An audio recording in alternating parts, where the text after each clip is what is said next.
अध्यक्ष महोदय, मैं आपका धन्यवाद देना चाहता हूं। आज मुझे एक बहुत महत्वपूर्ण समय पे मुझे बोलने का मौका मिल रहा है। अध्यक्ष महोदय, मैं अभी भारतीय जनता पार्टी के माननीय सदस्य को भी सुन रहा था, उनके वरिष्ठ सदस्यों को भी और माननीय मंत्री जी को मैंने सुना है, और इस महत्वपूर्ण विषय पर उन्होंने अपनी बात रखी है। समाजवादी पार्टी महिला आरक्षण के पक्ष में है और समाजवादी पार्टी का इतिहास रहा है कि हम लोगों ने हमेशा महिलाओं को आगे बढ़ाने के लिए काम किया है। हमारे नेता जिनकी विचारधारा पे हम लोग आगे बढ़ रहे हैं, डॉक्टर राम मनोहर लोहिया, उन्होंने हमेशा जेंडर जस्टिस और सोशल जस्टिस की बात की है। हम समाजवादी लोग जेंडर जस्टिस और सोशल जस्टिस के पक्ष में हैं और महिलाओं का आरक्षण 33% हो उसके भी पक्ष में हम लोग बोल रहे हैं। और ये लड़ाई हमारी निरंतर चल रही है और कहीं न कहीं आरक्षण हमारी पीढ़ी के आह्वान को और मजबूत कर रहा है। लेकिन जिस तरह की बातें हमें सुनने को मिल रही हैं, अब भारतीय जनता पार्टी नारी को नारा बनाने की कोशिश कर रही है। भारतीय जनता पार्टी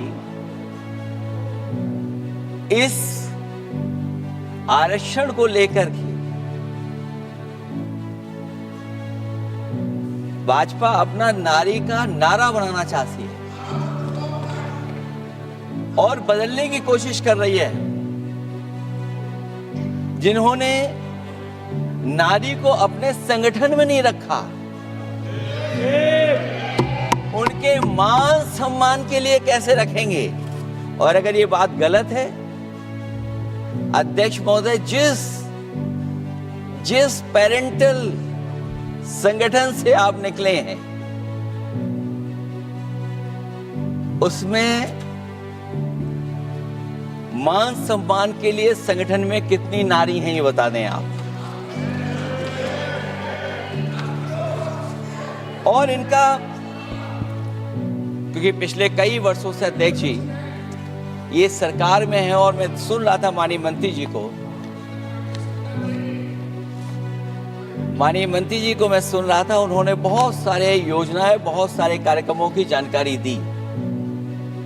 लेकिन अगर हम दुनिया के आंकड़े देखें, जेंडर इक्वलिटी में हम कहां खड़े हैं? हम 146 में 127वीं जगह पर खड़े हैं। और अगर हम इनके खुद के सरकारों को देखें अगर, तो अध्यक्ष महोदय, इनके 21 जगह सरकारें हैं। 21 जगह यूनियन टेरिटरी और स्टेट मिलाकर के और सहयोगी दलों के साथ मिलकर के 21 सरकारें इनकी हैं। भारतीय जनता पार्टी ये बताए कि उनके 21 स्टेट में जहां सरकारें उनके सहयोगी साथियों के साथ चल रही हैं, कितने मुख्यमंत्री इनके बने हुए हैं? कितनी महिला मुख्यमंत्री बनी हुई इनकी? और जो दिल्ली की बनी हुई हैं, हालांकि वो हाफ चीफ मिनिस्टर हैं और वो भी महिला होने के नाते केवल हाफ चीफ मिनिस्टर हैं। नहीं, अधिकार कहां है? एक चीफ मिनिस्टर के जो अधिकार होते हैं, एक स्टेट के जो अधिकार होते हैं, क्या आपके दिल्ली की मुख्यमंत्री के पास वो अधिकार है? और फिर जो अभी तक जो सबसे बड़ी पार्टी है, जो सबसे बड़ी पार्टी अपने आप को कहते हैं, पूरे देश में जितने भी इनके विधायक चुने गए हैं, आप बताओ आपकी संख्या क्या है? 10% से ऊपर नहीं जा पा रहे हैं आप? क्या 10% से ऊपर हैं आप? और फिर लोकसभा की गिनती में अगर हम देखें तो लोकसभा की गिनती में कितने संख्या में आप हैं? इसलिए अध्यक्ष महोदय, जहां हम ये कहते हैं कि हम महिला आरक्षण के पक्ष में हैं, वहीं कुछ सवाल हमारे भी आपके लिए हैं। मैं उससे पहले याद दिलाना चाहता हूं कि कई बार लोग ये कहते हैं कि समाजवादी पार्टी विरोध करती है। अगर हम अपनी बात कहना चाहें तो डॉक्टर राममनोहर लोहिया, जिनकी विचारधारा पर हमारी समाजवादी पार्टी का आधार है, उनके द्वारा हमेशा महिलाओं को पुरुषों के बराबर की हिस्सेदारी हर क्षेत्र में देने की बात कही गई। और मैं उनको कोट करना चाहता हूं कि संस्कार का आरंभ महिला से होता है। यदि महिला जागृत है तो पूरा समाज जागृत हो जाता है। ये लोहिया ने हमारे जिस विचारधारा पे हम लोग चल रहे हैं वो हम आपको बताना चाहते हैं। जब तक महिलाएं राजनीति में नहीं आएंगी, सामाजिक क्रांति अधूरी रहेगी। लोहिया जी ने निरंतर महिलाओं की राजनीति में महत्वपूर्ण भूमिका पर बल दिया है और समाज में वास्तविक परिवर्तन उनके योगदान से ही आ पाएगा। इसलिए मैं याद दिलाना चाहता हूं अध्यक्ष महोदय, उत्तर प्रदेश में पंचायत में सबसे पहले आरक्षण महिलाओं के लिए लागू करने का काम समाजवादी पार्टी ने किया। तो जहां महिलाओं के पक्ष में है उनके आरक्षण के, वहीं हमारा सवाल यह भी है कि जल्दीबाजी क्यों है आखिरकार? महिला आरक्षण के नाम पर जल्दीबाजी क्यों है भाजपा के अंदर? सच तो यह है कि भाजपा जनगणना को टालना चाहती है, और जनगणना को टालने का मतलब है कि जाति जनगणना को टालना चाहते हैं। और जाति जनगणना इसलिए टालना चाहते हैं क्योंकि वो आरक्षण का सवाल उठेगा। जो भाजपा, उनके संगी साथी कभी भी देना नहीं चाहते हैं आरक्षण। भाजपा को यह भी अच्छी तरह याद है कि पीडीए में ए का मतलब आधी आबादी है, मतलब महिलाएं भी पूरी की पूरी उसमें गिनती में आती है। एक बड़ा चुनावी सच ये भी है कि भाजपा की चुनावी घपलेबाजी अब पूरी तरह से भंडाफोड़ हो गई है। जो एसआईआर आप लेकर के आए थे अध्यक्ष महोदय, उत्तर प्रदेश में हम लोगों ने बड़े करीब से देखा एसआईआर। वो कहने को तो एसआईआर था, लेकिन सच्चाई में वो एनआरसी का रूप था। और एसआईआर के मामले में जिस तरीके से वोट काटने का काम शुरू हुआ, मैं बधाई देना चाहता हूं अपने पीडीए प्रहारी और संगठन के लोगों को जिन्होंने वोट बचा लिया। जब पहली गिनती में हम लोग बचाने में कामयाब हो गए तो अध्यक्ष महोदय, भारतीय जनता पार्टी फॉर्म 7 को लेकर के आई और फॉर्म 7 उन्होंने ऐसे बांटना शुरू किया, उस घपले को भी हम लोगों ने पकड़ लिया। और जब उस घपले को पकड़ा तो पता लगा फॉर्म 7 बंद हो गया उत्तर प्रदेश में। फॉर्म 7 से कोई वोट काटा नहीं। अध्यक्ष महोदय, जो फॉर्म 7 काटने के लिए जिससे दस्तखत कराए थे भारतीय जनता पार्टी ने, उस व्यक्ति को दस्तखत करना भी नहीं आता है।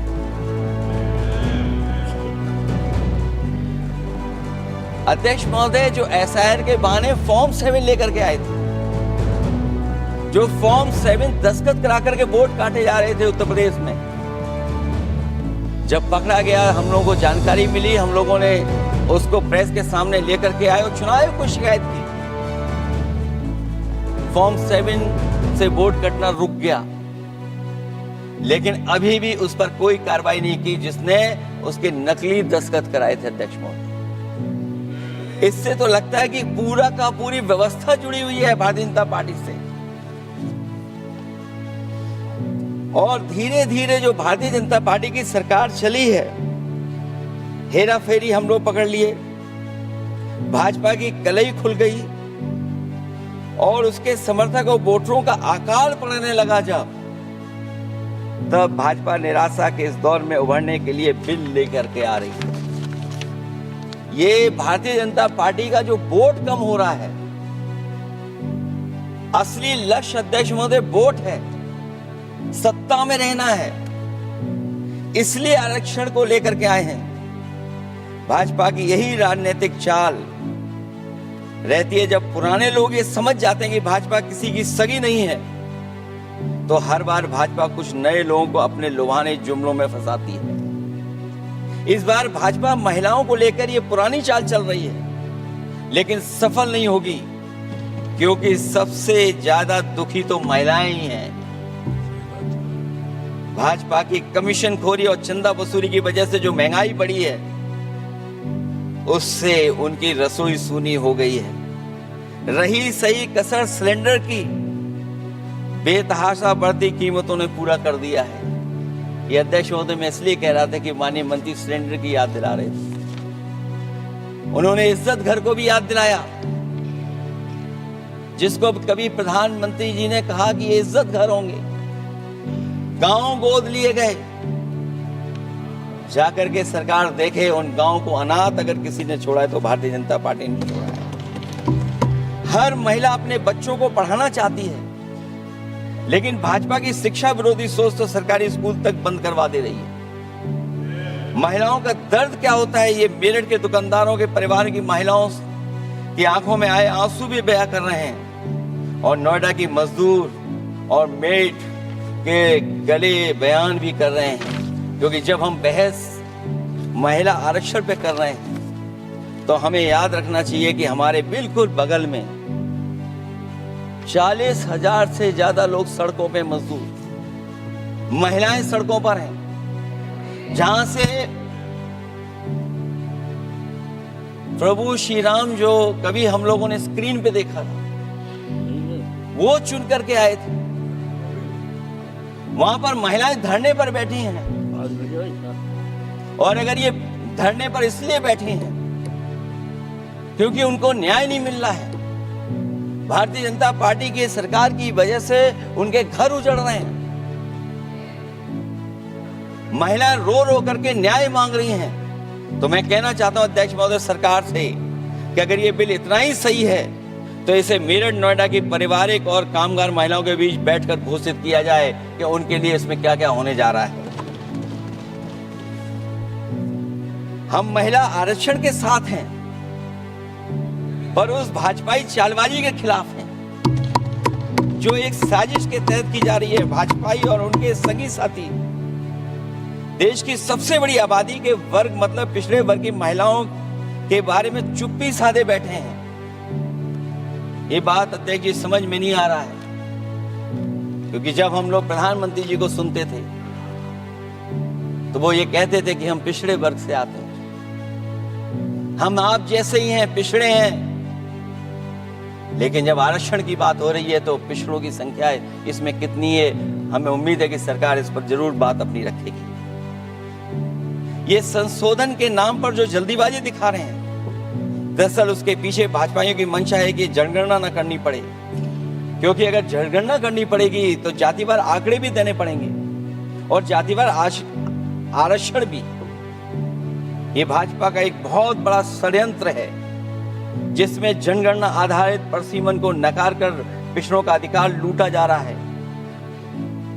ये लोकतंत्र के खिलाफ खुफिया लोगों की गुप्त योजना है, जो अब तक स्वीकार नहीं, जब तक प्रक्रिया के साथ हम लोग स्वीकार कभी नहीं कर सकते, जब तक इसका लागू करने का तरीका ठीक ना हो।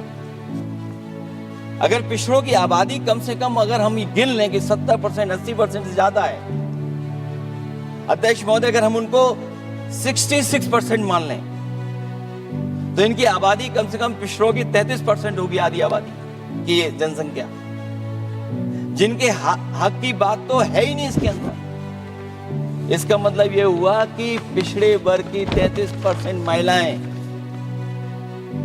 उनको हक देना नहीं चाहते ये लोग, हक उनका छीनना चाहते हैं। और फिर जो डिलिमिटेशन का साथ साथ लेकर के आए हैं,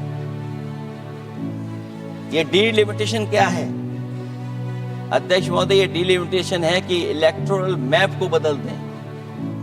हमारे पूर्व में कांग्रेस के सदस्य ने ठीक कहा है कि जब डिलिमिटेशन की बारी आई तो इन्होंने पूरी रणनीति बना करके कि किस तरीके से लोकसभाओं के क्षेत्र बनाए जाएं क्षेत्र कैसे बने जिससे कि उन्हीं को पॉलिटिकल लाभ मिले।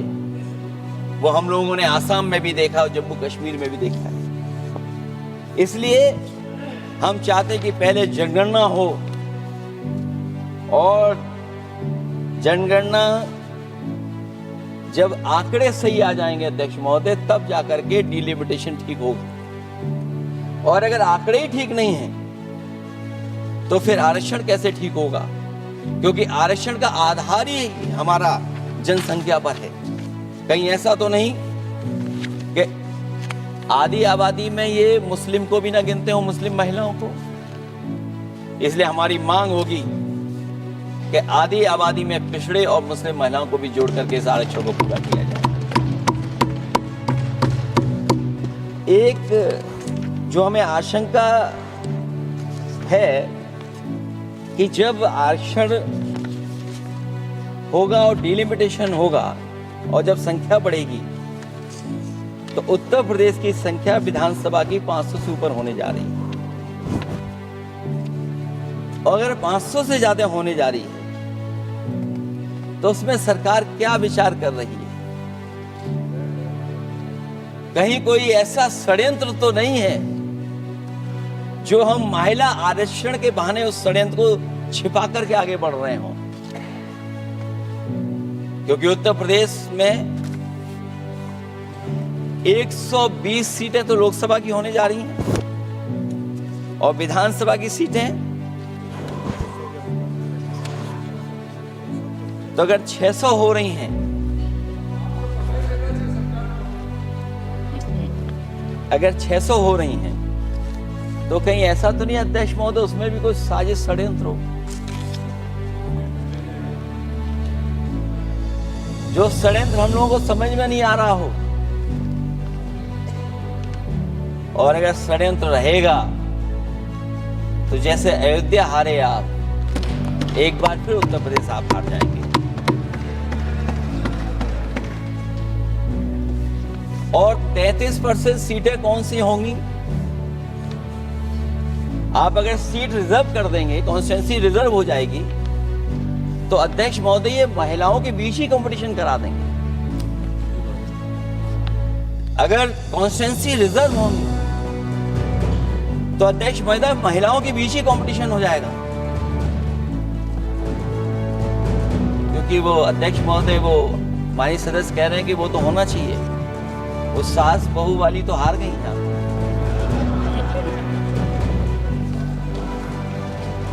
तो अगर पार्टी को ये मौका मिलेगा तो न केवल कंपटीशन से हम बच सकते हैं बल्कि संख्या महिलाओं की लड़ने की ज्यादा होगी।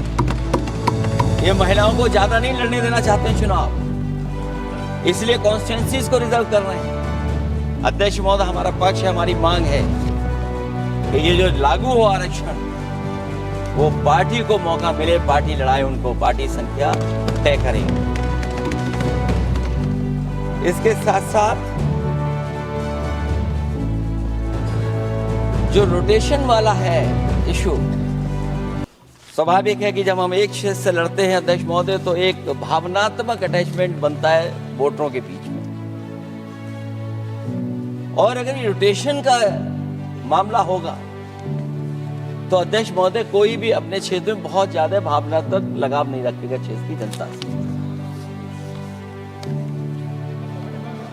तो अगला क्षेत्र की सोचने लगेगा कि अगला क्षेत्र हमारा क्या होगा। इसलिए हम इसके भी खिलाफ है अध्यक्ष महोदय कि रोटेशन नहीं हो। हम रोटेशन की प्रणाली के खिलाफ हैं, इसके पक्ष में हम लोग नहीं हो सकते।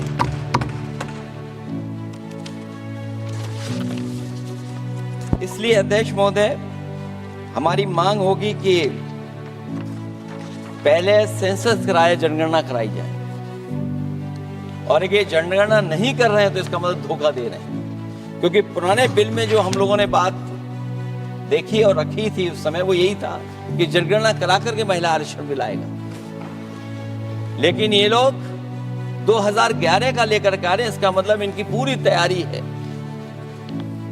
कि कौन सा लोकसभा क्षेत्र कैसा होगा। इनके गुप्त लोगों ने वो कहीं ना कहीं नक्शा बना करके रखा होगा जिसको आरक्षण पास होते ही, बिल पास होते ही ये लागू करने की कोशिश करेंगे। और जो और सुधार होने चाहिए महिलाओं के, जो सुधार होने चाहिए उन सुधारों पे इसमें बिल में कोई विशेष योजना या विशेष बात नहीं हो रही। बिना उनके लिए लाभ पहुंचाए, सशक्तिकरण किए, शायद हम पूरा उनको हक नहीं दे पाएंगे। मैं अध्यक्ष महोदय आपसे यही निवेदन और अपील करूंगा कि पिछड़ों को, माइनॉरिटी को, खासकर मुस्लिम महिलाओं को आरक्षण दिया जाए।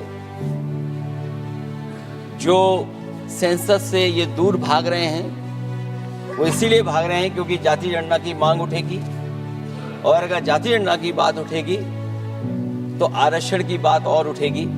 हमें उम्मीद है कि हम लोगों की बात मान करके सरकार उस पर विचार जरूर करेगी। जब हम आरक्षण देना चाहते हैं तो बिना पिछड़ा, बिना मुसलमानों के शायद हमारा जो लक्ष्य है महिला आरक्षण का वो पूरा नहीं होगा। इन्हीं शब्दों के साथ आप सबका बहुत बहुत धन्यवाद।